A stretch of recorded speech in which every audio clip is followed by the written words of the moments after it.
تو وہ پھر ذوالحجہ کا چاند نظر آنے سے لے کر قربانی ہونے تک اپنے جسم سے کوئی چیز ریموو نہیں کریں گے، نہ ناخن ریموو کریں گے، نہ غیر ضروری بال، نہ سر کے بال، کوئی چیز کھال سے ریموو آپ نے نہیں کرنی۔ لیکن اس سے پہلے ایک دو چیزیں، چونکہ اب ذوالحجہ 1446 ہجری شروع ہونے والا ہے، تو ایک دو اناؤنسمنٹس کرنا آج ہی ضروری ہیں، ورنہ ٹائملی اگر اسے اناؤنس نہ کیا تو آپ کے لیے کوئی فائدہ مند نہیں ہوگی۔ اس میں سے پہلی چیز جو ہے وہ یوم عرفہ کا روزہ ہے۔ صحیح مسلم میں حدیث ہے کہ میں اللہ سے امید کرتا ہوں کہ یوم عرفہ یعنی 9 ذوالحجہ کا روزہ جو ہے وہ 2 سال کے گناہوں کا کفارہ بن جائے گا۔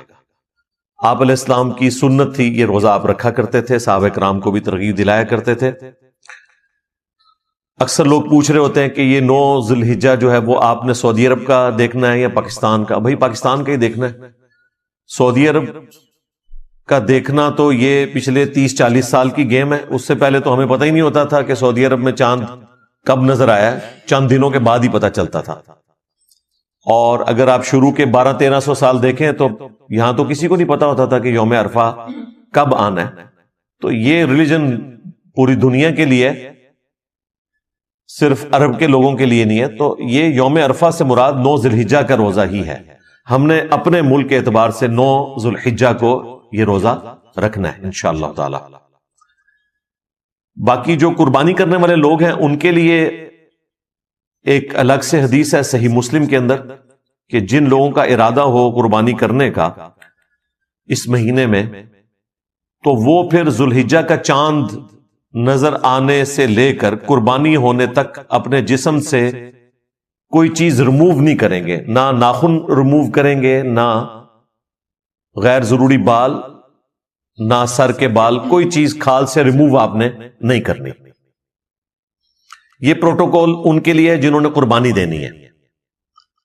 ظاہر ہے اللہ تعالیٰ نے ایک اس حوالے سے اسے سنت ٹھہرایا ہے، یہ کوئی فرض نہیں ہے لیکن قربانی کرنے والوں کے لیے یہ سنت ہے، اور ظاہر ہے اس میں امپلائیڈ ہے کہ جو آپ کے گھر والے ہیں وہ بھی اس میں شامل ہیں، انہوں نے بھی اس کو فالو کرنا ہے سنت کے طور پر۔ جب آپ کی قربانی ہو جائے اس کے بعد آپ بال ریموو کر سکتے ہیں۔ صحیح مسلم میں ہی ایک اور حدیث ہے کہ نبی صلی اللہ علیہ وآلہ وسلم نے غیر ضروری بال جو ہیں یا ناخن کاٹنے کی جو مدت مقرر فرمائی ہے وہ 40 دن میں ایک دفعہ ہے۔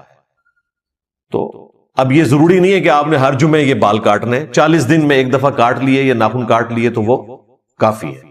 یہ نہ ہو کہ لوگوں کو ٹینشن ہو جائے کہ یہ تو 10 دن گزر جائیں گے، ہم تو ہر جمعے کو کاٹتے ہیں۔ تو 40 دن کی مدت مقرر کی گئی ہے، اس سے کم میں جس وقت بھی آپ کاٹ لیں گے تو سنت میں شمار ہوگا، اس سے زیادہ لیٹ کرنے کی اجازت نہیں ہے۔ اب وہ لوگ جو قربانی نہیں کریں گے یا ان کی استطاعت نہیں ہے تو ان کے لیے بھی ایک حدیث موجود ہے سنن نبی داؤد کے اندر، سنن نسائی کے اندر، دونوں بکس میں، کہ نبی صلی اللہ علیہ وآلہ وسلم سے ایک صحابی نے کہا یا رسول اللہ میرے پاس تو ایک دودھ دینے والی بکری ہے، اگر آپ مجھے اجازت دیں تو میں وہ قربان کر دیتا ہوں۔ تو آپ نے اجازت نہیں دی، ظاہر ہے کہ اس کا رزق اس سے جڑا ہوا تھا، اس کے علاوہ اس کے پاس کچھ نہیں تھا۔ تو آپ علیہ السلام نے فرمایا کہ تم پھر ایسا کرنا کہ عید والے دن جب باقی لوگ قربانی کر رہے ہوں گے تو تم نے اپنے بال صاف کر لینے ہیں، ناخن کاٹ لینے ہیں، تو تمہیں بھی اللہ تعالیٰ پوری قربانی کا ثواب دے دے گا۔ اب اس میں امپلائیڈ ہے کہ جن لوگوں نے قربانی نہیں بھی کرنی وہ بھی یکم ذوالحجہ کا چاند نظر آتے ہی اپنے جسم سے کوئی بال ریموو نہیں کریں گے، نہ کوئی ناخن کاٹیں گے، حتیٰ کہ جب ان کے قریبی علاقے میں کوئی بھی پہلی ایک قربانی ہو جائے تو اس کے بعد وہ اپنے بال کاٹ دیں، ناخن کاٹ لیں، تو اللہ تعالیٰ انہیں بھی پوری قربانی کا ثواب دے دے گا۔ یہ اللہ تعالیٰ کی رحمت ہے۔ اللہ اکبر کبیرا والحمد للہ کثیرا وسبحان اللہ بکرۃ واصیلا۔ باقی قربانی کے حوالے سے میری الگ سے ویڈیو ریکارڈ ہے، قربانی سے متعلق 50 سوالات اور بھی کافی ساری تفصیلات ہیں جو قربانی سے متعلق ہیں، وہ آج مان لی کہ میں اس کی ڈیٹیل میں جاؤں، لیکن یہ چیز بتانا ضروری تھی کیونکہ آج 27 ذی قعدہ ہے 1446 ہجری، 25 مئی 2025. تو ظاہر ہے کہ اگر یہ 29 کا مہینہ بھی ہوا تو منگل کی مغرب سے پہلے پہلے آپ نے ناخن کاٹ لینے ہیں اور بال جو کاٹنے والے ہیں وہ کاٹ لینے ہیں. پاکستان کے رہنے والے لوگوں کے لیے تو میں نے منگل کا دن بتایا، اس صورت میں کہ اگر یہ 29 کا مہینہ ہوا ذی-قعدہ کا، اور احتیاط ظاہر ہے اسی میں ہے، 29 کے ہونے کے چانس بھی ہوتے ہیں. باقی ملکوں کے جو رہنے والے ہیں وہ اپنے مطابق اس کو دیکھ لیں گے، اور امید ہے انشاءاللہ تعالی ہماری یہ ویڈیو ایسے وقت میں اپلوڈ ہوگی کہ سعودی عرب میں رہنے والے لوگ یا انڈیا میں رہنے والے، بنگلہ دیش میں رہنے والے، ان کے پاس بھی مارجن موجود ہوگا انشاءاللہ. باقی واٹس ایپ گروپس میں بھی ہم اس طرح کی چیزیں شیئر کروا دیتے ہیں. بخاری کی اس حدیث میں آتا ہے کہ عبداللہ بن عباس کا جب یہ قول بیان کرتے ہیں حضرت سعید ابن جبیر، تو ان کو بعض تبع تابعین کہتے ہیں کہ جب ہم لوگوں سے یہ بیان کرتے ہیں نا کہ اس سے مراد خیر کثیر ہے، تو لوگ کہتے ہیں کہ نہیں، الکوثر سے مراد جنت کی ایک نہر ہے الکوثر. تو سعید ابن جبیر کہتے ہیں کہ جنت کی وہ نہر بھی تو خیر کثیر میں داخل ہے، حضور کو جو جنت کی نعمتیں ملیں گی وہ بھی کثرت کے ساتھ ملیں گی. تو یہ اس کی جو تفسیر ہے نا خیر کثیر والی، یہ سب سے آپٹیمل ہے. اس میں جو ہے وہ حوض کوثر بھی شامل ہے، جو صحیح مسلم میں حدیث ہے کہ نبی صلی اللہ علیہ وآلہ وسلم صحابہ میں بیٹھے تھے تو آپ کو اچانک ایک اونگ آئی. تھوڑی دیر بعد جب آپ کی آنکھ کھلی تو آپ مسکرا رہے تھے، اور پھر آپ نے کہا کہ ابھی ابھی اللہ تعالیٰ نے مجھ پہ یہ آیات نازل کی ہیں، بسم اللہ الرحمن الرحیم، یعنی آپ الاسلام نے بسم اللہ سے سٹارٹ کیا، انا اعطیناک الکوثر فصل لربک وانحر ان شانئک هو الابتر. اور پھر آپ نے فرمایا کہ جانتے ہو یہ الکوثر کیا ہے؟ تو صحابہ نے کہا اللہ اس کا رسول بہتر جانتے ہیں. تو آپ صلی اللہ علیہ وآلہ وسلم نے فرمایا یہ جنت میں ایک نہر ہے جو مجھے اللہ تعالیٰ نے عطا فرمائی ہے، اور اس کے کنارے کی جو مٹی ہے وہ کستوری سے زیادہ خوشبودار ہے، اور اس کے برتن آسمان کے ستاروں کے برابر ہیں. اور صحیح بخاری میں آتا ہے کہ شب معراج جب نبی الاسلام جنت میں سیر کر رہے تھے تو وہاں آپ کو ایک نہر دکھائی گئی، اور جبرائیل علیہ السلام نے کہا کہ یہ وہ الکوثر ہے جو آپ کو اللہ تعالیٰ نے عطا کی ہے.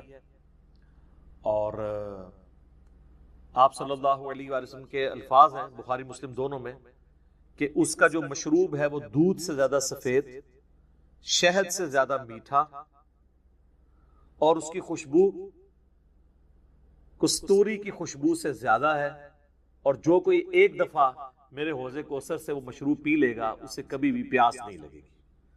جنت میں جو انسان کھائے پیے گا نا وہ بھوک کی وجہ سے نہیں، ذہن میں رکھے گا، بھوک ایک عیب ہے، پیشاب ایک عیب ہے، نیند ایک عیب ہے،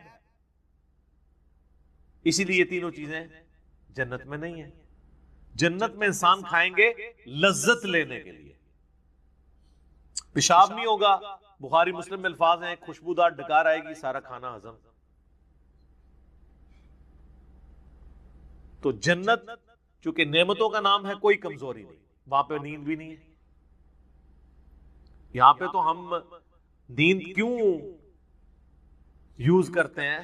تاکہ ہم نیکسٹ 24 گھنٹے میں پرفارم کر سکیں. یہ بلکہ بیٹری چارج ہوتی ہے. وہ میری خالہ جو ہے نا وہ بڑے پیارے الفاظ استعمال کرتی ہیں. ان کی بیٹیاں جب چھوٹی تھی نا تو سوئی ہوتی تھی نا تو کون سے پوچھتا تھا بیٹیاں کتنے، کہتے ہیں چارجنگ تے لائی ہیں، کیونکہ بچے جب اٹھتے ہیں نا پھر تو آپ ان کو سنبھال بیٹھے، جب تک یہ سونا نہ جائیں سکون نہیں آتا. تو وہ جو سوتے ہیں نا وہ چارجنگ پہ لگے ہوئے ہوتے ہیں، پھر جیسے صبح انہوں نے اٹھنا نا ایٹھلی اوپرلی کر دینی ہے. تو قیامت میں جنت والے دن آپ کو جنت میں چارجنگ کی ضرورت نہیں ہے، بلکہ نیند وہاں پہ ضرورت ہی نہیں. اللہ تعالیٰ نے ویسے ہی انسان کو اتنی انرجی دی ہوئی ہوگی. تو لہذا آپ علیہ السلام کا جو فرمان ہے نا کہ جو ایک بار پیے گا وہ کبھی پیاسا نہیں ہوگا.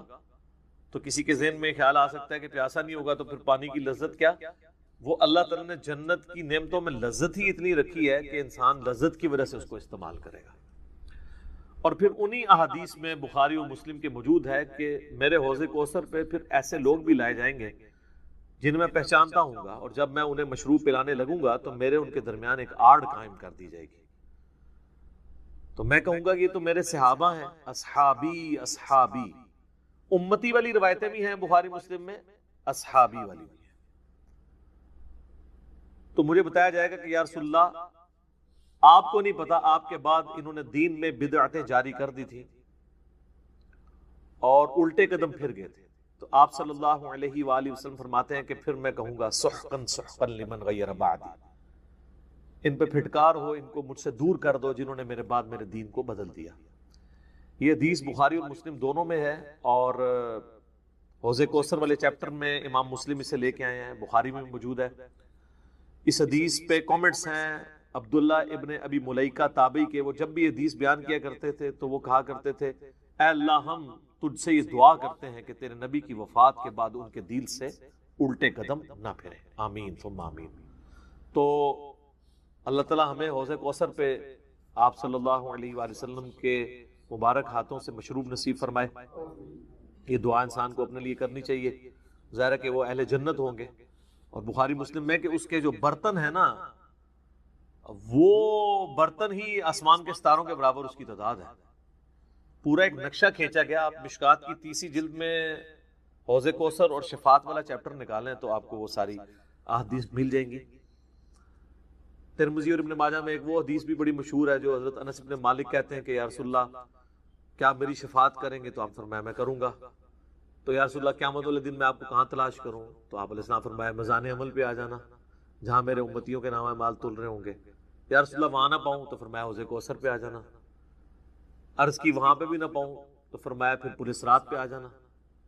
کہا وہاں پہ بھی نہ پاؤں تو آپ فرمایا میں ان 3 جگہوں کے سوا کہیں اور نہیں ہوں گا. یا میں حوض کوثر پہ ہوں گا اپنے پیاسی امتیوں کو مشروب پلا رہا ہوں گا، یا پھر میزان عمل پہ ہوں گا شفاعت کے لیے، یا پھر میں پولیس رات پہ ہوں گا اپنے امتیوں کے لیے سلامتی کی دعا کرنے کے لیے. تو یہ 3 جگہیں ہیں جہاں پہ آپ صلی اللہ علیہ وآلہ وسلم کو قیامت والے دن تلاش کیا جا سکتا ہے انشاءاللہ تعالی.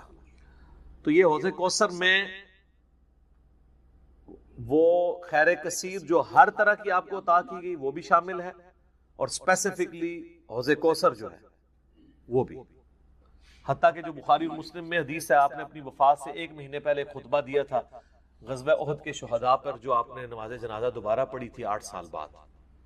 اس میں الفاظ ہیں، آپ نے فرمایا کہ میرا ممبر جو ہے وہ حوض کوثر پہ لگا ہوا ہے. یہ والے جو الفاظ ہیں یہ دوسری حدیث میں، کیونکہ وہاں پہ ممبر نہیں تھا. یہ الفاظ ہیں بخاری اور مسلم کی وہ حدیث کہ میرے گھر سے میرے ممبر سے میرے گھر تک جنت کے ٹکڑوں میں سے ایک ٹکڑا ہے ریاض الجنہ. اس میں الفاظ ہیں اور میرا ممبر جو ہے وہ حوض کوثر پہ لگا ہوا ہے. یعنی آپ علیہ السلام وہ دیکھ رہے تھے حوض کوثر کا منظر، ٹائم میں گزار کے آپ کو دکھایا گیا. وہ جو بخاری مسلم کی وہ والی حدیث ہے عقبہ بن عامر والی، جو شہدائے احد پہ آپ نے 8 سال بعد جنازہ پڑھا اپنی وفات سے 1 مہینہ پہلے. اور عقبہ ابن عامر کے الفاظ ہیں یہ آخری دفعہ میں نے رسول اللہ کو ممبر پہ دیکھا، اس کے بعد میں نے آپ کو نہیں دیکھا. تو اس میں الفاظ ہیں، آپ نے فرمایا کہ میں اپنے حوض کوثر کو اس وقت بھی دیکھ رہا ہوں، اور دیکھنا میرے بعد جو ہے وہ مجھے تم سے یہ خطرہ نہیں کہ تم شرک میں مبتلا ہو جاؤ گے، بلکہ مجھے خطرہ ہے کہ تم دنیا کے مال میں پڑ جاؤ گے اور پھر اس کی لالچ میں ایک دوسرے کو قتل کرو گے اور تم بھی تباہ و برباد ہو جاؤ گے جس طرح اگلی قومیں تباہ و برباد ہوگی. تو اس میں بھی حوض کوثر کے الفاظ موجود ہیں. اور پھر میرے ایک کربلا والے ریسرچ پیپر میں بھی آپ کو پتہ ہے ایک حدیث ہے جو میں نے حوض کوثر کا ذکر اس حدیث کے اندر بھی موجود ہے. جب وہ سنن ابی داؤد کی ایک حدیث ہے نا، وہ عبید اللہ ابن زیاد کے پاس ایک وہ آتا ہے، ہاں یہ ابو داؤد کے اندر 4749 ہے. ابو طالوت تابعی کہتے ہیں کہ میں ابو برزہ کو میں نے دیکھا کہ وہ گورنر یزید عبید اللہ ابن زیاد کے پاس آئے جب کہ وہ دسترخوان پر تھا. تو اس نے ابو برزہ کو آتے ہوئے دیکھا اور کہا کہ یہ تمہارا ٹھگنا محمدی ہے. استغفر اللہ. ان کا قد چھوٹا تھا تو ان کا اے گینڈا محمدی، یعنی محمدی اس نے اس لیے کہا کہ وہ حضور کا صحابی تھا. تو یہ کتنی سخت توہین کی عبید اللہ ابن زیاد نے. یہ وہی خبیث ہے جس کے بارے میں بخاری میں 3748 نمبر حدیث ہے جس میں امام بخاری نے حسین کے ساتھ علیہ السلام لکھا ہے. کہ یہ حضرت حسین کے حسن میں کلام کرنے لگا تو انس بن مالک نے کہا کہ رسول اللہ کے سب سے زیادہ مشابہت رکھنے والے حسین تھے، یہ وہی عبید اللہ ابن زیاد ہے۔ تو یہ صحابہ کے گستاخ ہیں، آل امیہ ہیں، یہ بنو امیہ کے خدمت گار۔ تو اب آپ دیکھیں جب اس نے یہ بات کی نا تو حضرت ابو برزہ اس کی طنزیہ بات کو سمجھ گیا، آپ نے فرمایا مجھے گمان نہیں تھا کہ میں ایسے لوگوں کے دور حکومت تک زندہ رہوں گا جو مجھے رسول اللہ کی صحبت پر آر دلائیں گے، کہ میری زندگی میں یہ وقت بھی آنا ہے کہ رسول اللہ کی وجہ سے ہمیں پوری دنیا پہ غلبہ ملا، اور اس غلبے کی حکومت کو جو لوگ انجوائے کر رہے ہیں عرب کے بدو، یہ رسول اللہ سے میری نسبت میں مجھے آر دلائیں گے، کہ مجھے کہہ رہے ہیں کہ ٹھگنا محمدی، یعنی پنجابی سے کہتے ہیں گینڈا محمدی، نعوذ باللہ۔ تو اب اس نے فوراً پینترا بدلا، وہ کہنے لگا کہ محمد صلی اللہ علیہ وسلم کی صحابیت تمہارے لیے باعث زینت ہے، آر کا سبب نہیں۔ پھر کہنے لگا کہ میں نے تمہیں اس لیے بلوایا ہے کہ تم سے حوض کوثر کے بارے میں پوچھوں، کیا تم نے رسول اللہ سے اس کے بارے میں کچھ سنا ہے؟ تو ابو برزہ نے فرمایا ہاں، نہ ایک بار، نہ دو بار، نہ تین بار، نہ چار بار، نہ 5 بار، میں نے کئی مرتبہ رسول اللہ صلی اللہ علیہ وآلہ وسلم سے حوض کوثر کے بارے میں سنا، اور جو حوض کوثر کو نہ مانے اللہ تعالیٰ اسے اس کا پینا نصیب ہی نہ فرمائے۔ اور پھر سیدنا ابو طالوت کہتے ہیں کہ سیدنا ابو برزہ رضی اللہ تعالیٰ عنہ غصے کی حالت میں وہاں سے تشریف لے گئے، انہوں نے بدعا دی کہ جو حضور کے حوض کوثر کو نہیں مانتا اللہ تعالیٰ اس کو حوض کوثر نصیب ہی نہ کرے۔ تو حوض کوثر جو ہے ایک ریالٹی ہے، اور قیامت والے دن کی چند بڑی ایکٹیویٹیز جو انسان کے لیے تسکین کا باعث ہیں، ان میں سے ایک عرش کا سایہ، اسی طریقے سے یہ حوض کوثر بھی ہے۔ اس گرمی کے اندر اللہ تعالیٰ کی نعمتوں میں سے بڑی نعمت ہے، ہم سب کو نصیب فرمائے، آمین ثم آمین۔ ٹھیک ہو گئی؟ اب میرے بھائیو جو یہ آیت مبارکہ آ رہی ہے نا سورۃ النساء کی آیت نمبر 48، یہ متقاضی ہے کہ ہم بقیہ ساری گفتگو اسی کانٹیکسٹ میں کریں۔ یہ قرآن حکیم کی اگر میں کہوں نا سب سے کریٹیکل آیت ہے، تو میرا یہ دعویٰ غلط نہیں ہوگا۔ کائنات کی سب سے بڑی حقیقت کو آشکار کرنے والی یہ آیت مبارکہ ہے، تو یہ میرا دعویٰ غلط نہیں ہوگا۔ سورۃ النساء کی آیت نمبر 48 سورۃ النساء میں 2 دفعہ ریپیٹ ہوئی ہے، تھوڑے سے الفاظ کے فرق کے ساتھ، ایک 48 نمبر پہ اور اس کے بعد 116 کے اوپر جا کے یہ آیت آئے گی۔ شروع کے الفاظ سیم ہیں، بعد والے جو ہیں وہ تھوڑا سا فرق ہے۔ میں وہ دونوں آیات پڑھ دیتا ہوں اور اس کے اوپر پھر انشاءاللہ تفصیلی ڈسکشن کرتے ہیں۔ پہلے اس آیت مبارکہ کو ہم پڑھ لیں۔ ان اللہ لا یغفر ان یشرک بہ، بے شک اللہ اس گناہ کو تو کبھی معاف نہیں کرے گا کہ کوئی شخص اس حال میں اللہ کے حضور قیامت کے دن پیش ہوا کہ وہ دنیا میں شرک کرتا ہوا۔ دنیا میں معاف کر دے گا اگر کسی نے معافی مان لی، یہ آخرت کی بات ہو رہی ہے۔ وَيَغْفِرُ مَا دُونَ ذَلِكَ لِمَن يَشَاءُ، اس کے علاوہ جتنے بھی گناہ ہیں جس کے لیے چاہے گا معاف کر دے گا، وہ بھی اوپن لائسنس نہیں ہے، جس کے لیے چاہے گا معاف کر دے گا، لیکن امید ہے کہ وہ قابل معافی ہیں۔ لیکن شرک ایسا گناہ ہے جو اللہ بھی معاف نہیں کرے گا۔ اب کوئی کہے کہ جی اللہ کی یہ قدرت کی نفی نہیں ہو جاتی، ان اللہ علی کل شیء قدیر ہے، تو اللہ یہ کیوں کہہ رہا ہے کہ میں شرک بھی معاف نہیں کروں گا؟ اللہ تو شرک معاف کر سکتا ہے،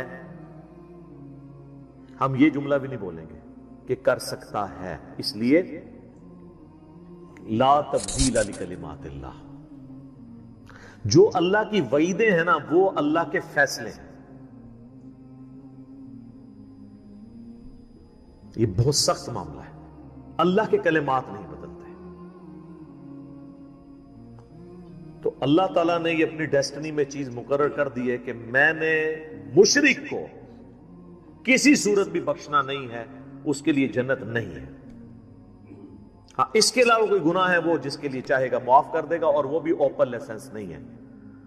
اور اس میں آپ کو ایک گناہ کے حوالے سے بتا دوں، سن نبی داؤد میں حدیث ہے، نبی صلی اللہ علیہ وآلہ وسلم نے فرمایا کہ 2 گناہ ایسے ہیں جو اللہ تعالیٰ کبھی معاف نہیں کرے گا، باقی ہر گناہ معاف کر دے گا۔ ایک شرک اور دوسرا کسی مؤمن کا قتل ناحق۔ یہ جو اس میں ایک اشارہ تھا نا کہ اس کے علاوہ ہر گناہ چاہے گا، جس کے لیے چاہے گا معاف کر دے گا، تو اس کا کیا مطلب ہے؟ جس کے لیے نہیں چاہے گا نہیں معاف کرے گا. تو اس میں بھی اشارہ موجود ہے، کوئی ایسی چیز بھی ہے کہ جو اللہ تعالیٰ جس پہ گرفت کر سکتا ہے، اور وہ ہے قتل ناحق کسی مؤمن کا. تو اب مجھے بتائیں، جنہوں نے حسین ابن علی اور ان کے ساتھیوں کو ناحق قتل کیا، وہ کس امید پہ بیٹھے ہوئے ہیں؟ اور ان کو جنت کی جھوٹی خوشخبریاں سنانے والے کس امید پہ بیٹھے ہوئے ہیں؟ سوچنے والوں کے لیے یہ چیز کافی ہے. سن نبی داؤد کی حدیث، وَمَن يُشْرِكْ بِاللَّهِ، اور جس نے اللہ کے ساتھ شرک کیا، فَقَدِ افْتَرَىٰ إِثْمًا عَظِيمًا، تو اس نے بہت بڑا جھوٹ اللہ تعالیٰ کے اوپر باندھ دیا، بہت بڑا گناہ کا کام اس نے کیا جس نے شرک کیا. اچھا، سورہ نساء کی آیت نمبر 116 جب آئے گی نا، اس میں پہلے الفاظ تو یہی ہوں گے، ان اللہ لا یغفر ان یشرک بہ ویغفر ما دون ذلک لمن یشاء، لیکن اگلے الفاظ ہیں ومن یشرک باللہ فقد ضل ضلالا بعیدا، جو کوئی اللہ کے ساتھ شرک کرے وہ گمراہ ہوا اور گمراہی میں دور جا پڑا. اللہم لا تجعلنا منہم، اللہم من احییتہ منا فاحیہ علی الاسلام ومن توفیتہ منا فتوفہ علی الایمان، آمین. رضیت باللہ ربا وبالاسلام دینا وبمحمد نبیا صلی اللہ علیہ وآلہ وسلم، آمین. اب یہ میرے بھائیو ایسا ٹاپک ہے کہ میں اس پہ اگر کم از کم 2 گھنٹے بولوں نا تو تب میری تسلی ہوگی. لیکن میں نے چونکہ پچھلی قرآن کلاسز جو 344 لیکچرز میں مکمل ہوئی تھی، ان میں اس آیت کے اوپر آلموسٹ 1.25 گھنٹے کی ویڈیو ریکارڈ کروا دی تھی اسی آیت کے اوپر.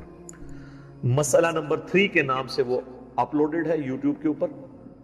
دعا صرف اللہ ہی سے، آپ یوٹیوب پہ ویسے بھی لکھیں نا دعا صرف اللہ ہی سے اور علی مرزا، تو وہ ویڈیو کھل جائے گی. اور اس کے بعد بھی کئی ایک لیکچرز وقتاً فوقتاً میں نے ریکارڈ کروائے. وسیلے کے نام پر دھوکہ، مجھے تم سے شرک کا خطرہ نہیں، یہ اکثر آپ سنتے ہیں نا. تخت بلقیس والا واقعہ، موسیٰ اور خضر والا واقعہ علیہ السلام، ہر وہ چیز جسے دھوکہ کر کے نا قبر پرستی یا بابا پرستی یا بابوں سے مانگنا سکھاتے ہیں نا، ایک ایک چیز کے اوپر میں نے الگ سے تسلی کروائی ہے قرآن، بخاری اور مسلم کی روشنی میں الحمدللہ. اب وہ سارے لیکچر جمع کریں تو اس ایک آیت پہ کم از کم 10 گھنٹے گفتگو ہو سکتی ہے، لیکن ٹائم تو متحمل نہیں ہے کہ ہم اتنی ڈیٹیل گفتگو کریں. لیکن چند ایک باتیں تو میں ضرور کروں گا. ایک ریسرچ پیپر میں نے اس کے اوپر لکھ دیا 8 صفحوں کا، آپ اہل سنت پاک.com پہ ڈاؤن لوڈ کریں گے. دعا صرف اللہ ہی سے، میں نے اس کا نام توحید شرک اس طرح کا نہیں رکھا کیونکہ لوگ ان ناموں سے چڑھ جاتے ہیں. میں نے وہ چیز اس کے نام پہ رکھی کہ جس کے اوپر لوگ چڑھے. آپ کسی بھی مسلمان سے، خواہ بریلوی ہو، دیوبندی ہو، اہل حدیث ہو، اہل تشیع ہو، جا کے پوچھیں کہ دعا کس سے کی جاتی ہے تو کیا کہے گا؟ اللہ سے. کوئی آپ کو نکھٹو قسم کا بھی بندہ یہ نہیں کہے گا کہ دعا جو ہے وہ کسی فرشتے سے ہو سکتی ہے، کسی جن سے ہو سکتی ہے، کسی پیغمبر سے ہو سکتی ہے. نہیں جی نہیں، نماز تے اللہ دی پڑھی دی ہے، دعا بھی اللہ کو منگی دی ہے.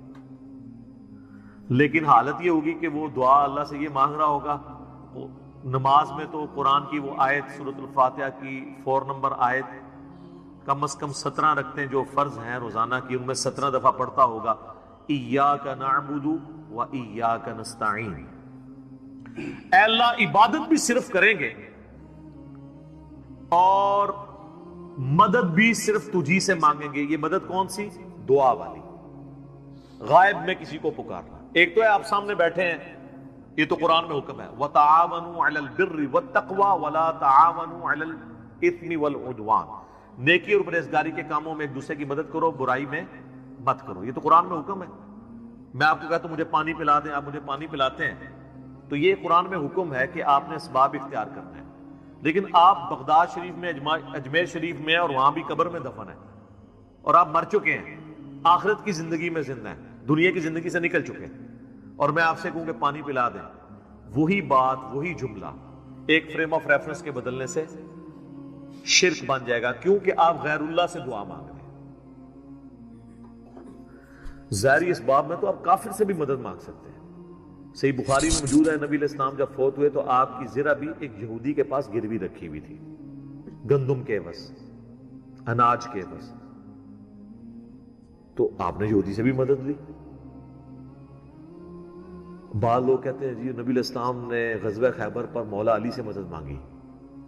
بھئی مولا علی سامنے موجود تھے، وہ جتنے صاحب آپ کے ساتھ تھے وہ رسول اللہ صلی اللہ علیہ وسلم کے مددگار تھے دین کے اعتبار سے، لیکن آپ نے خیبر کے موقع پر اپنے چچا کو جو آرمی چیف تھے غزوہ بدر اور احد میں، حمزہ بن عبد المطلب، جو کہ اللہ کے شیر ہیں اور سید الشہداء ہیں، المستدرک الحاکم میں حدیث موجود ہے، آپ نے یہ تو نہیں کہا المدد یا حمزہ، امیر حمزہ میری مدد کو پہنچے، کیونکہ وہ فوت ہو چکے تھے، جو سامنے موجود تھے انہیں کو بلانا تھا۔ تو دو چیزوں کو ہی مکس کرتے ہیں۔ اچھا مجھے بتائیں بارش کون برساتا ہے؟ اللہ۔ ڈیوٹی کس کی ہے؟ فرشتوں کی۔ تو ہم کیا بارش اللہ سے مانگتے ہیں یا فرشتوں سے؟ اللہ سے۔ فرشتوں سے مانگیں گے تو شرک ہو جائے گا۔ لہذا یہ پتا چلا کہ اگر ڈیوٹیاں بھی لگی ہوئی ہوں، کہنا نا بزرگوں کی ڈیوٹیاں نے، اللہ دا کہا ڈیوٹی کسی کو نہیں پوری ہوئی، جس مزار دا کہنا نا ڈیوٹی ہے، سارے چرسی پوڈری افیمی اسی مزار تے بیٹھے ہوندے نے، اپنے مزار دے ہوتے ڈیوٹی نہیں پوری ہو رہی انہاں کو، چلے ڈیوٹی لگی بھی ہو پھر بھی آپ پکار نہیں کسی کو سکتے۔ یہ جھگڑا نہیں ہے کہ مولا علی علیہ السلام مشکل کشا ہیں یا نہیں، شیخ عبد القادر جیلانی رحمت اللہ علیہ مشکل کشا ہیں یا نہیں، یہ تو جھگڑا ہی نہیں ہے۔ جھگڑا یہ ہے کہ اگر یہ ہو بھی تب بھی مرنے کے بعد، اس دنیا کی زندگی سے جانے کے بعد، آپ ان سے کمیونیکیشن نہیں کر سکتے، نہ کسی فرشتے سے، نہ کسی جن سے، نہ کسی پیغمبر سے۔ اور اگر آپ ظاہری اسباب کی بات کرتے ہیں تو سب سے بڑا مشکل کشا ظاہری اسباب میں اس کائنات میں انسانوں کے لیے سورج ختم ہو جائے سارے انسان مر جائیں گے، چاہے کوئی بزرگ ہے یا غیر بزرگ ہے، چاہے مسلمان ہے یا کافر ہے، فارغ۔ سورج ختم، زمین اپنی نباتات نہیں پیدا کر سکتی فوٹو سنتھسس کے ذریعے جو کرتی ہے، جب زمین اگانا چھوڑ دے گی تو اگر آپ جانور بھی کھائیں گے تو کتنا عرصہ، جس طرح ہمارے حکمران ہمیں کہتے ہیں کہ اگر ٹماٹر مہنگے ہیں تو دہی ڈال دو، تو اگر زمین اگانا چھوڑ دے تو ہم جانور کھائیں گے تو کتنا عرصہ، مچھلیاں کھائیں گے تو کتنا عرصہ، وہ بھی ساری مر جائیں گی ہمارے کھانے سے پہلے ہی۔ دنیا پہ موسموں کا تبدیل ہونا، ہواؤں کا چلنا، ہر زندہ چیز کی خوراک یہ ایک سورج کے اوپر ڈیپینڈنٹ ہے۔ تو پھر سب سے بڑا مشکل کشا کون ہوا؟ سورج۔ آج تک کسی کافر نے بھی کہا المدد یا سورج میری مدد فرمائیے، ہمیں کبھی وہم بھی نہیں آتا۔ سورج کی برکت سے ہی گلیشیئرز کا پانی پگھل کے دریاؤں میں آتا ہے، زمین کے نیچے بھی دریا چلتے ہیں، زمین کے اوپر بھی، جس پانی سے ہم لوگ زندہ ہیں، اور وہ گلیشیئرز تک پانی پہنچنا بھی سورج کی وجہ سے ہے، کیونکہ سورج ویپوریٹ کرتا ہے سمندر کے پانی کو، وہ ہواؤں اور بادلوں کی شکل میں ہم پر بارش کی شکل میں اور پہاڑوں پہ برف کی شکل میں برستی ہے۔ ورنہ یہ کروڑوں ٹن پانی اگر سمندر سے شفٹ کرنا پڑے، اس کا نمک نکال کے گلیشیئر کے اوپر، پوری انسانیت قیامت تک بھی لگی رہی، یہ نہیں کر سکتی۔ جو کہتے ہیں نہیں خود بخود ہو رہا ہے، اور جو کام کرنے سے نہ ہو وہ خود بخود کیسے ہو سکتا ہے؟ جب تک آپ اس کے پیچھے ڈیوائن سورس نہ مان لیں۔ God is the only explanation of all the physical phenomena in this universe۔ خدا ہی وضاحت ہے اس کائنات میں ہونے والے ہر فزیکل فینامنا کے پیچھے، وہ ڈیوائن سورس ہے۔ ڈیوٹی لگائی دی، 15 ارب سال سے سورج چل رہا ہے، اس میں فیول کون ڈال رہا ہے؟ اسے کان سے پکڑ کے کون چلا رہا ہے؟ سورج کو خود بھی نہیں پتا کہ وہ کیا کر رہا ہوگا، لیکن سورج کو ہم کیا مشکل کشا مانتے ہیں؟ حالانکہ ساری مشکلیں ہماری وہی حل کر رہا ہے۔ ہم کہتے ہیں سبب ہے، پھر بھی نہیں پکارتے۔ اتنے بڑے سبب کو آپ پکار نہیں رہے تو بابے کدھر سے آ گئے؟ بابے تو خود آپ کے نذرانوں پہ چلتے ہیں، کھانا کھا لیں تو انہیں ٹوائلٹ کی ضرورت پڑ جاتی ہے، اور جو کوئی کہتا ہے نا میں سمندر، دریا یا زلزلہ روک سکتا ہوں، وہ اپنا پیشاب کو روک کے بتا دے نہیں۔ وہ پچھلے دنوں ایک انڈیا کے وہ مولانا صاحب کی ویڈیو بھی اپلوڈ ہوئی تھی نا کہ شیخ عبدالقادر جیلانی کی مجلس میں ایک وقت کے بہت بڑے ولی بیٹھے تھے، اس دوران انہیں پیشاب آ گیا اور شدت شدید تھی، روک لیتے نا، انہیں خود مان لیا کہ بزرگ نہیں پیشاب روک سکتے۔ وہ کہتے ہیں عبدالقادر جیلانی نے اینڈ جناب چادر سٹی انہوں نے جا کے ڈگی تھے، پھر کسی میدان پہنچ کے فارغ ہو کے واپس آئے، تو روک لیندے نا، اس میں الفاظ ہیں، وہ کہتے ہیں وہ بہت بڑے ولی اللہ تھے، پیشاب نہیں رکا، نہیں رک سکتا سر، نہ، انسان بہت کمزور ہے، کھانا نہ کھائے زندہ نہیں رہ سکتا، محتاج ہے۔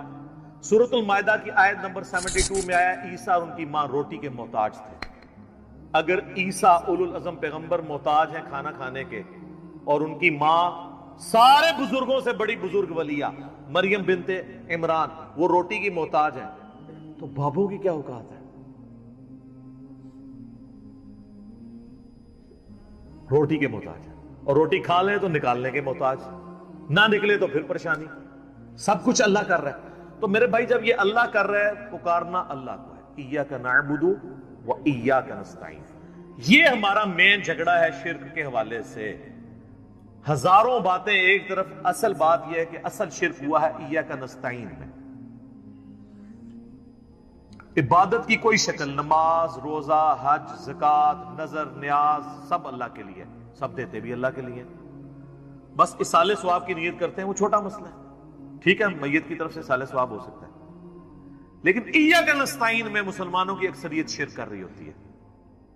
اچھا نماز میں نہیں کرتی، نماز میں آج تک کسی نے یا علی مدد یا شیخ عبدالقادر جیلانی مدد نہیں پڑھا، نماز میں کیا پڑھتے ہیں؟ ایاک نعبد و ایاک نستعین۔ تو سر مولا علی بھی نمازوں میں اللہ کو پکارتے تھے، نماز کے بعد بھی اللہ کو پکارتے تھے۔ مولا علی کا ماننے والا وہ ہوگا جو مولا علی کی طرح اللہ ہی کو پکارے، ورنہ مولا علی کا ماننے والا تو وہ نہ ہوا۔ تو یہ آپ دیکھیں کتنی بڑی جرت کا یہ لوگ کام کر رہے ہوتے ہیں۔ ہم جب سمجھاتے ہیں تو کہتے ہیں آپ گستاخی کر رہے ہیں۔ سر جب آپ عیسائیوں کو سمجھاتے ہیں نا کہ حضرت عیسیٰ ابن مریم اللہ کے بیٹے نہیں ہیں، تو عیسائی بھی یہی سمجھتے ہیں آپ حضرت عیسیٰ کی گستاخی کر رہے ہیں۔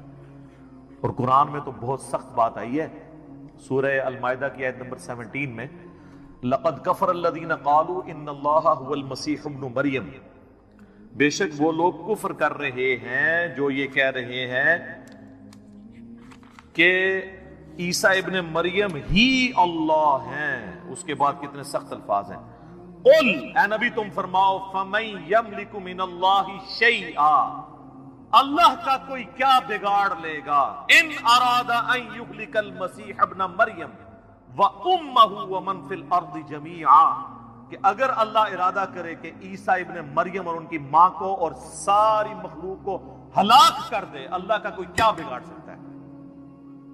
اچھا شرک کیا عیسائیوں نے، مثال دے دی عیسیٰ ابن مریم کی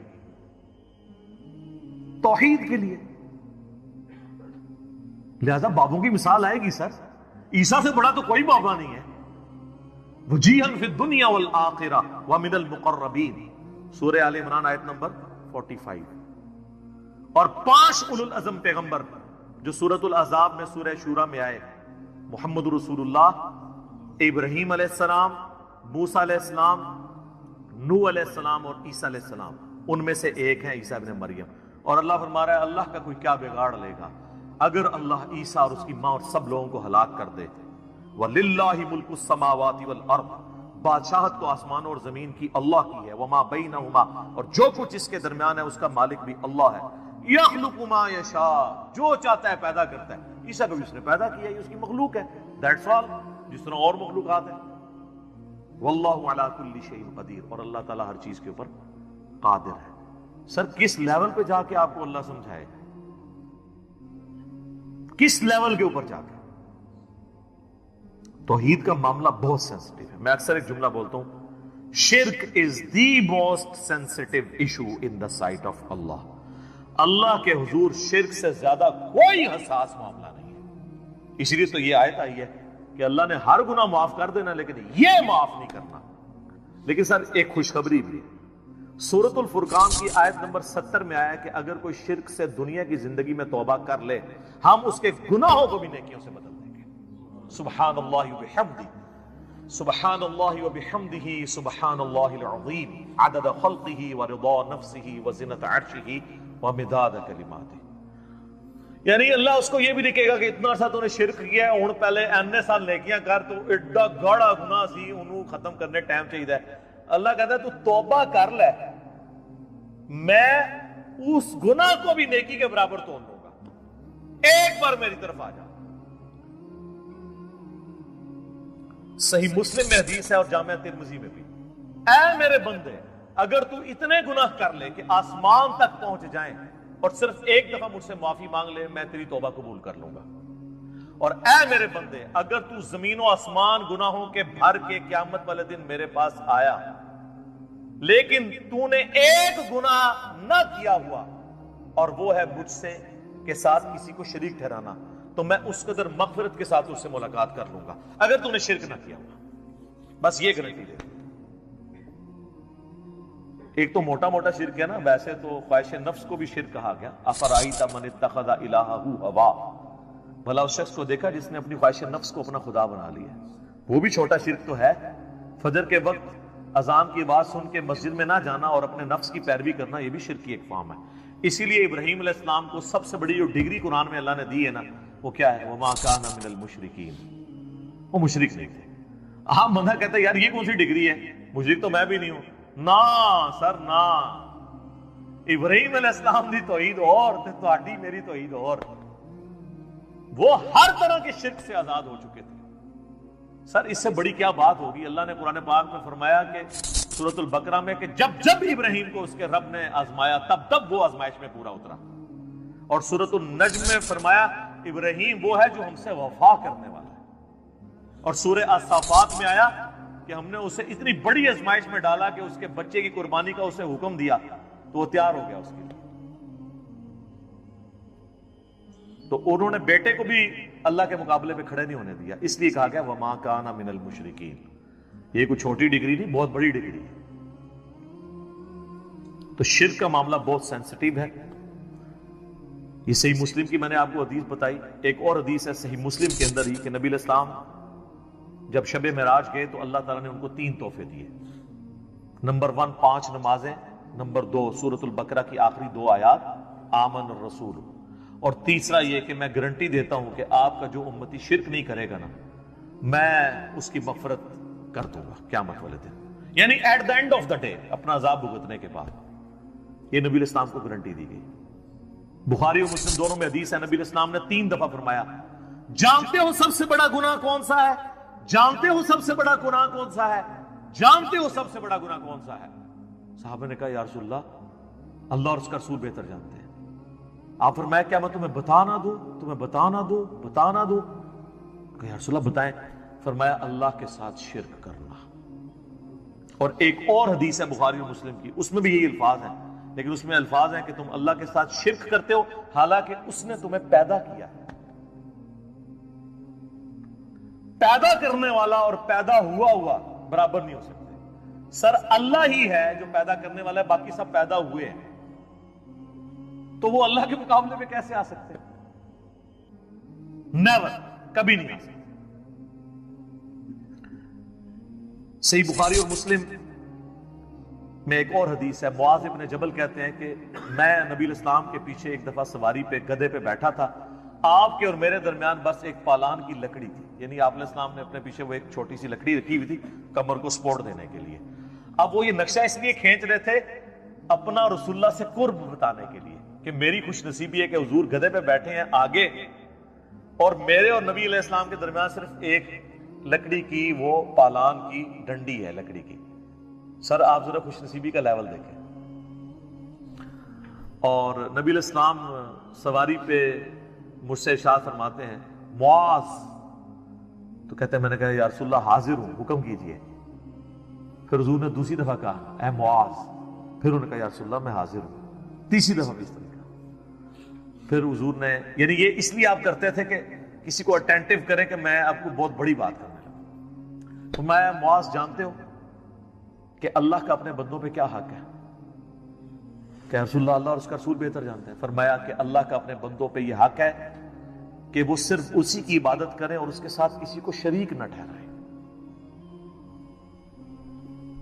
تو پھر نبی علیہ السلام خاموش ہو گئے.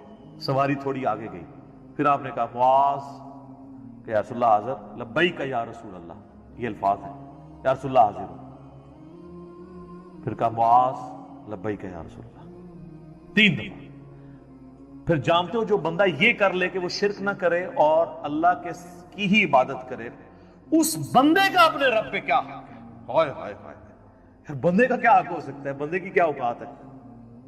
لیکن اللہ نے انسان کو یہ عزت دی ہے کہ جو شرک نہیں کرتا اور صرف اس کی بات کرتا ہے، وہ پھر اللہ پہ حق رکھتا ہے کہ ایسے بندے کو اللہ عذاب نہ دے اور قیامت والے دن بخش دے. یہ ہے اس بندے کا حق اپنے رب کے اوپر. اللہم اجعلنا منہم، آمین. اللہم انا نسألک جنت الفردوس مع النبیین والصدیقین والشہداء والصالحین، آمین.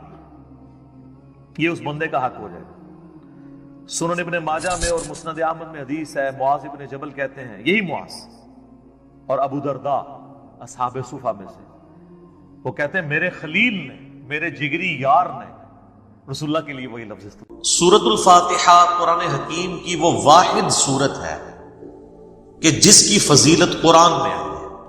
قرآن کی کوئی سورت ایسی نہیں ہے انکلوڈنگ سورۃ الاخلاص کہ جس کی فضیلت قرآن میں آئی سوائے سورۃ الفاتحہ کی. اس لیے فضیلت کے اعتبار سے قرآن حکیم کی سب سے افضل سورت وہ سورۃ الفاتحہ ہے. اس کی سپورٹ میں انشاءاللہ بخاری اور مسلم سے احادیث بھی پیش کروں گا. قرآن حکیم میں اللہ تعالیٰ نے سورہ الحجر پارہ نمبر 14 میں آیت نمبر 87، اعوذ باللہ من الشیطان الرجیم، بسم اللہ الرحمن الرحیم، وَلَقَدْ آتَيْنَاكَ سَبْعًا مِّنَ الْمَثَانِي وَالْقُرْآنَ الْعَظِيمِ. اور بے شک اے محبوب صلی اللہ علیہ وآلہ وسلم، ہم نے آپ کو عطا فرمائی 7 آیات ایسی جو بار بار پڑھی جاتی ہیں اور قرآن عظیم ہے. یعنی پورے قرآن کا ذکر الگ سے اور ان 7 آیات کا ذکر الگ سے. سورۃ الحجر آیت نمبر 87.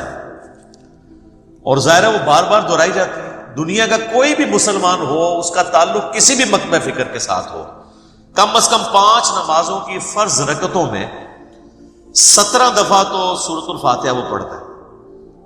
سنتیں اور نوافل اور وتر اس کے علاوہ کوئی بھی نماز ایسی نہیں ہے جس میں سورۃ الفاتحہ ریپیٹ نہ ہوتی.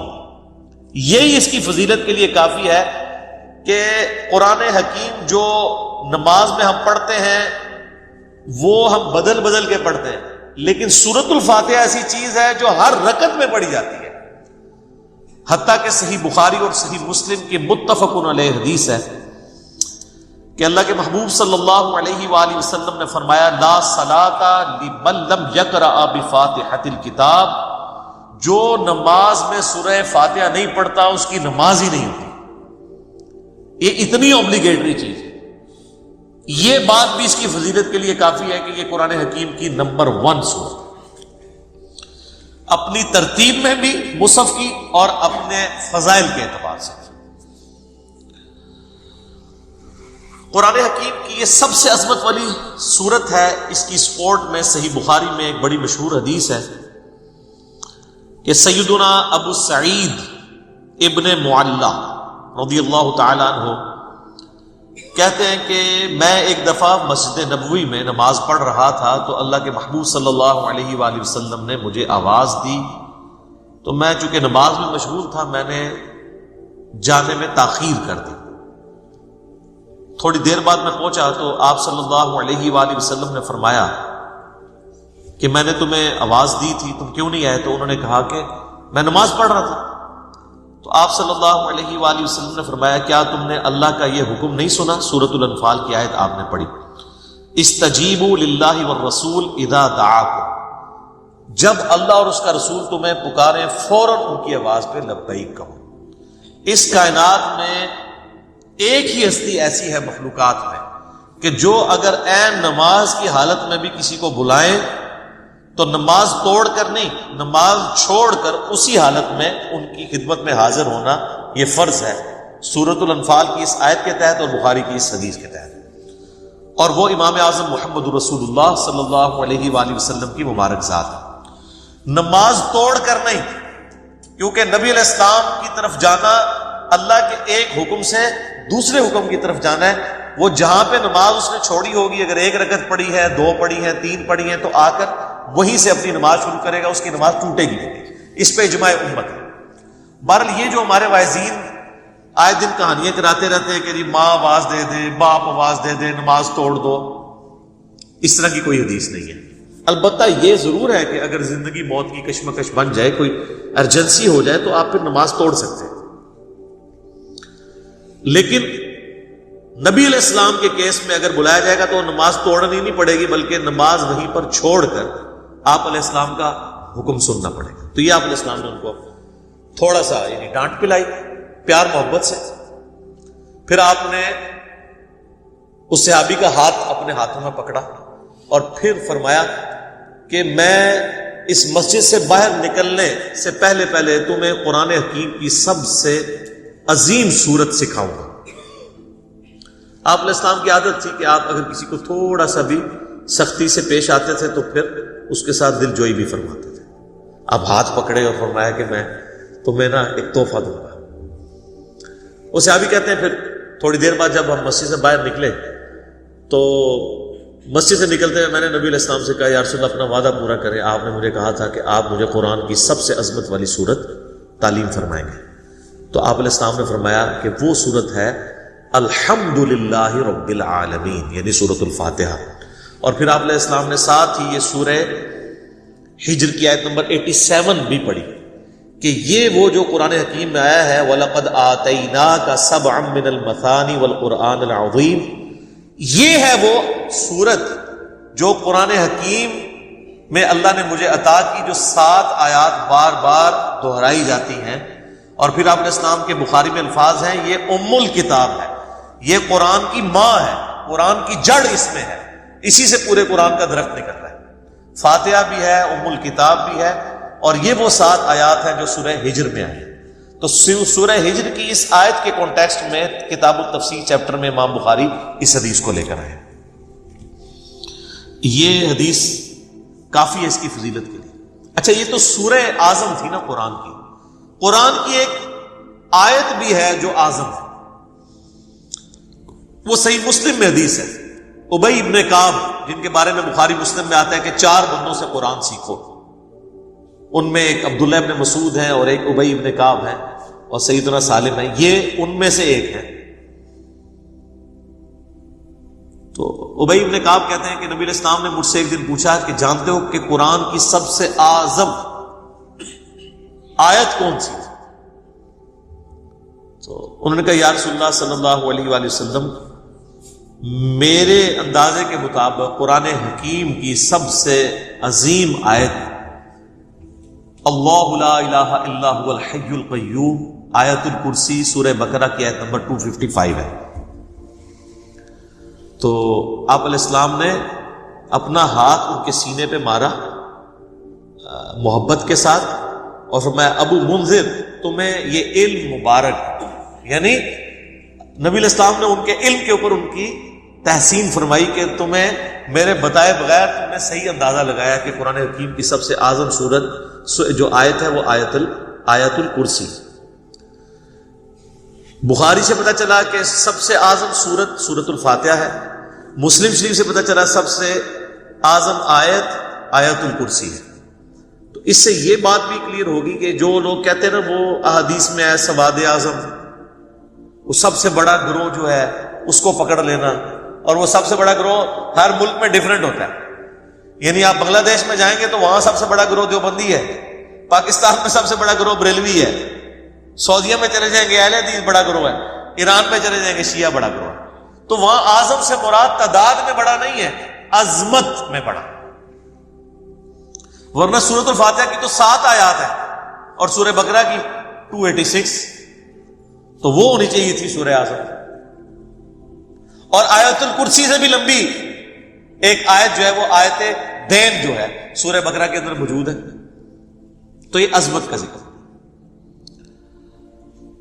اچھا میرے بھائیو، صحیح مسلم میں ایک اور حدیث ہے. ابن عباس رضی اللہ تعالیٰ عنہما کہتے ہیں کہ نبی علیہ السلام کے پاس ایک دفعہ جبرائیل علیہ السلام بیٹھے ہوئے تھے. ہزار صحابہ نے نہیں دیکھا، آپ علیہ السلام نے بتایا. تو اچانک ایک آواز ان کو زوردار سنائی دی. یہ صحیح مسلم کی حدیث ہے. تو حضرت جبرائیل علیہ السلام نے نگاہ اٹھا کے اوپر دیکھا اور کہا یا رسول اللہ، آج آسمان کا ایک ایسا دروازہ کھلا ہے جو آج سے پہلے کبھی نہیں کھلا تھا، اور اس دروازے سے ایک فرشتہ زمین پر اترا ہے. اتنے میں وہ فرشتہ حاضر ہوا نبی علیہ السلام کی خدمت میں. تو حضرت جبرائیل نے کہا کہ یا رسول اللہ، یہ وہ فرشتہ ہے، یہ آج سے پہلے دنیا میں کبھی نہیں آیا تھا، اور وہ دروازہ بھی آج سے پہلے کبھی نہیں کھلا تھا، اور یہ فرشتہ آپ کو سلام عرض کر رہا ہے، اور اللہ کا یہ پیغام لے کر آیا ہے کہ آپ کو بشارت ہو دو ایسے نوروں کی جو آپ سے پہلے کسی پیغمبر کو نہیں دیے گئے. ان میں سے پہلی چیز سورۃ الفاتحہ ہے، اور دوسری چیز سورہ البقرہ کی آخری 2 آیات، آمن الرسول بما انزل الیہ من ربہ والمؤمنون. تو سورۃ الفاتحہ وہ نور ہے جو کسی پیغمبر کو نہیں دیا گیا سوائے ہمارے محبوب صلی اللہ علیہ وآلہ وسلم کے. اچھا، صحیح بخاری کی جو میں نے حدیث بیان کی کہ سورہ اعظم ہے قرآن کی، اس کے تحت یہ بات تو بالکل کلیئر ہو گئی کہ نبی علیہ السلام نے سورۃ الفاتحہ کو جو تعلیم فرمایا اس کا آغاز کیا الحمدللہ رب العالمین سے. تو اس میں واضح اشارہ موجود ہے کہ بسم اللہ الرحمن الرحیم سورہ فاتحہ کا حصہ نہیں ہے، قرآن کا حصہ ہے. وہ تو ہر سورت کے آغاز میں بسم اللہ ہے سوائے سورہ التوبہ کے، اور سورہ نمل کے اندر آیت بھی ہے انہ من سلیمان و انہ بسم اللہ الرحمن الرحیم. لیکن جو سورتوں کے آغاز میں بسم اللہ لکھی جاتی ہے یہ سورت کا حصہ نہیں، قرآن کا حصہ ضرور ہے. تو چونکہ نبی علیہ السلام نے اس میں فرمایا الحمدللہ رب العالمین، تو اگر آپ علیہ السلام نے اس سورت کو تعلیم فرمانا ہوتا اس اعتبار سے کہ بسم اللہ اس کا حصہ ہوتی، تو آپ فرماتے کہ وہ سورت ہے بسم اللہ الرحمن الرحیم الحمدللہ رب العالمین. تو یہ اس بات کو تقویت دیتی ہے کہ بسم اللہ سورہ فاتحہ کا حصہ نہیں. لیکن نماز میں ہم پڑھتے ہیں، اس کے ساتھ پڑھیں گے، لیکن حصہ نہیں. البتہ مسلمانوں میں اہل حدیث مکتبہ فکر اور امام شافعی کے جو مقلدین ہیں ان کا موقف ہے کہ بسم اللہ سورہ فاتحہ کا حصہ ہے. اہل تشیع کا بھی یہی موقف ہے. اس لیے آپ اگر شیعہ کے چھپے ہوئے قرآن دیکھیں گے اور اہل حدیثوں کے، اب یہ میرے ہاتھ میں جو قرآن ہے یہ سعودیہ سے چھپا ہوا ہے، یہ اہل حدیث کا ہے، اس میں بھی بسم اللہ الرحمن الرحیم کو پہلی آیت انہوں نے ڈکلیئر کیا ہوا ہے، اور الحمدللہ رب العالمین کو دوسری آیت. امام حنیفہ رحمہ اللہ تعالی اور کئی ایک ائمہ کا یہ موقف ہے کہ سورہ فاتحہ کا حصہ نہیں ہے بسم اللہ. میرے نزدیک امام حنیفہ رحمہ اللہ کا موقف احادیث کی روشنی میں مضبوط ہے، کیونکہ نبی علیہ السلام سورہ فاتحہ کا اعلان کرتے ہوئے اس کو الحمدللہ رب العالمین سے بتا رہے ہیں. اس سے بھی بڑھ کر دلیل ایک صحیح مسلم کی حدیث ہے، بڑی رکت انگیز حدیث ہے، اور وہ حدیث قدسی آپ نے اکثر سنی ہوگی. سیدنا ابو ہریرہ رضی اللہ تعالیٰ عنہ کہتے ہیں کہ اللہ کے محبوب صلی اللہ علیہ وآلہ وسلم نے فرمایا اس شخص کی نماز ناقص ہے ناقص ہے ناقص ہے جو سورہ فاتحہ نہیں پڑھتا نماز میں. تو کچھ تابعین نے عرض کیا کہ ابو ہریرہ جب ہم امام کے پیچھے ہوتے ہیں پھر ہم کیا کریں؟ تو انہوں نے کہا اقرا بہا فی نفسک، تم پھر اپنے جی میں آہستہ آہستہ پڑھ لیا کرو. وہ جز القراء امام بخاری کی کتاب میں آتا ہے کہ وہ آپ نے جب امام سکتے کرتا ہے ان سکتوں کے دوران پڑھنی ہے، امام کے ساتھ نہیں پڑھنی. اب یہ الگ سے ایک ٹاپک ہے، میں آج اس کو ڈسکس نہیں کروں گا. میرا یوٹیوب پہ کلپ ہے امام کے پیچھے فاتحہ اور اس کے ساتھ نیو لکھا ہوا ہے، اس میں نے موقف بیان کیا. اور پھر نبی علیہ السلام نے فرمایا حدیث قدسی، یعنی اللہ کا فرمان بزبان محمد رسول اللہ صلی اللہ علیہ وآلہ وسلم، کہ اللہ تعالیٰ فرماتا ہے قسمت الصلاۃ بینی و بین عبدی نصفین، اچھا، یہ حدیث شیعہ کے ہاں بھی پائی جاتی ہے جو میں بیان کر رہا ہوں صحیح مسلم کی، کہ میں نے نماز اپنے اور اپنے بندے کے درمیان برابر تقسیم کر لی ہے، نصف میرے لیے ہے اور نصف میرے بندے کے لیے. اور نماز کسے کہا؟ سورہ فاتحہ کو، پوری نماز. پھر اللہ تعالیٰ نے فرمایا، نبی اسلام فرماتے ہیں کہ جب میرا بندہ کہتا ہے الحمدللہ رب العالمین، تو میں کہتا ہوں میرے بندے نے میری حمد بیان کی، میری تعریف کی. جب وہ کہتا ہے الرحمن الرحیم، تو میں کہتا ہوں میرے بندے نے میری ثنا کی. جب وہ کہتا ہے مالک یوم الدین، تو میں کہتا ہوں میرے بندے نے میری تمجید بیان کی، میری بزرگی کا اعتراف کر لیا. اور جب وہ کہتا ہے ایاک نعبد و ایاک نستعین، تو یہ میرے اور میرے بندے کے درمیان کامن عہد اور بانڈ ہے. جو میرے بندے نے مجھ سے مانگا میں نے اسے دیا. اور جب میرا بندہ کہتا ہے اہدنا الصراط المستقیم صراط الذین انعمت علیہم غیر المغضوب علیہم ولا الضالین آمین، تو میرے بندے نے جو مجھ سے مانگا اس دعا میں نے اسے عطا کر دیا.